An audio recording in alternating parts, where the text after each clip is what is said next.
Hey everybody, Licameli here. So why does forearm position not impact triceps training, but has a huge impact on biceps training? Let's take a look.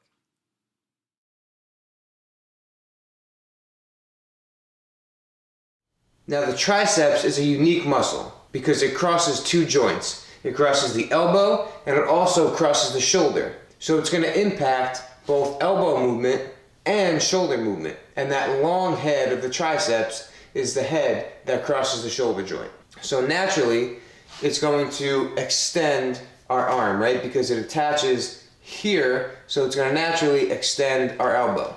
The attachment up in the shoulder blade is going to pull the arm backward. The long head of the triceps is also a weak adductor of the shoulder, so it helps pull the shoulder into the body. So the full function of the triceps is elbow extension, but also shoulder extension. The position of your forearm does not change what portion of the triceps is getting targeted during an exercise. You may have heard this, that changing your grip from, say, a palm down to a neutral to a reverse grip during a triceps press down is going to focus on different areas of the tricep. I'm going to tell you why today that's not exactly true. See, the triceps attaches to the ulna. There are two bones in your forearm, the ulna and the radius. The ulna just attaches right to the humerus. So all it does is this. The radius, however, rotates around the ulna, but the ulna stays stationary during rotation. The triceps does not attach to the radius. So by moving our forearm, we're not impacting the tricep at all, because it doesn't attach to that radius. It only attaches to the ulna. That's different than, say, the biceps. The biceps attaches to that radius. The position of the forearm is going to impact biceps training, but not triceps training. And I think some of the research may support the different position of the forearm to change the focus of the triceps because of shoulder position, not forearm position.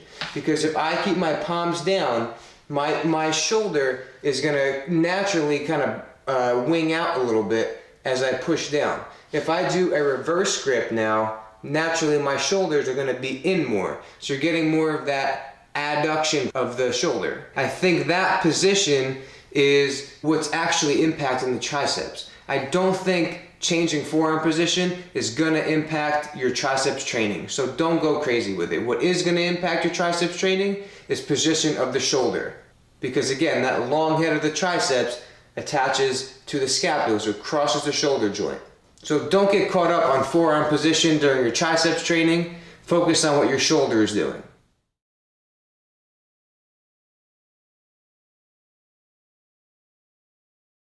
So unlike the triceps, the biceps attaches right to that radius right there. So the radius being one of the two bones of your forearm on the thumb side and the ulna on the pinky side. When you rotate your forearm, the radius moves around the ulna. The ulna stays stationary and the radius moves around it. The biceps is actually responsible for that movement that we call supination. So as you turn your palm up like that, you can see the biceps shorten and contract to pull that radius around the ulna. When you turn your palm downward, you're stretching the biceps.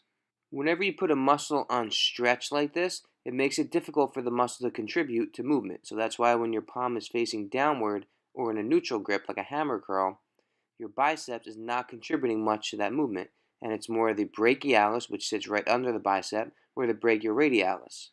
The brachialis attaches to the ulna, so regardless of forearm position, your brachialis is going to help with elbow flexion or bending that elbow.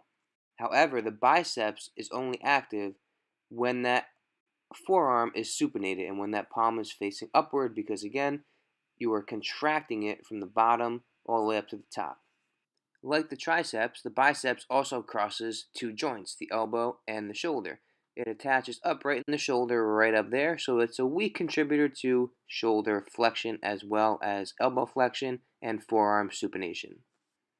So here I'm just showing a standard dumbbell curl with my forearms supinated, so my palms are facing upward, and you can kind of see how that biceps is maximally contracted there and maximally shortened as I curl the weight up and add a little bit of shoulder flexion at the end.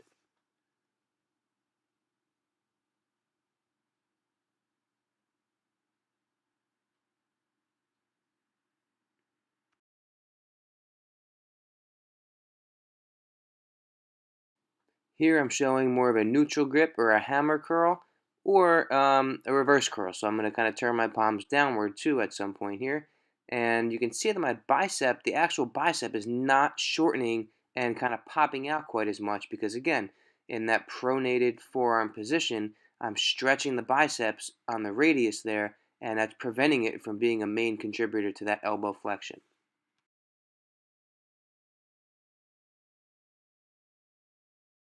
Thank you so much for watching. Be sure to like, comment, subscribe if you want, and we'll see you next time.